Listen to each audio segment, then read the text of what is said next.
মানুষের দেহের অত্যন্ত ক্ষুদ্র একটি অণুজীব মাইক্রোবায়োম যদি সুস্থ থাকে এবং কোমরের আকার যদি খুব বেশি বেড়ে না যায়, পাশাপাশি রক্তচাপ ও কোলেস্টেরলের মাত্রা কম রাখা যায়, তাহলে হৃদরোগের প্রতিরোধ করা সম্ভব। কিন্তু প্রশ্ন হচ্ছে, খাবার দাবারের বেলায় কী ধরনের পরিবর্তন আনতে হবে?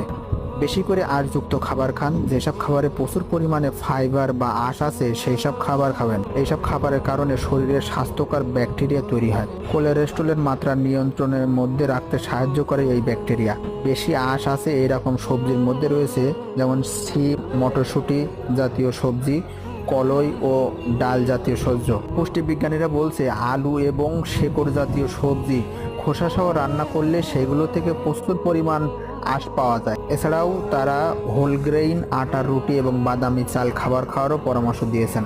ভিডিওটি ভালো লাগলে লাইক, কমেন্ট ও শেয়ার করতে ভুলবেন না। ধন্যবাদ।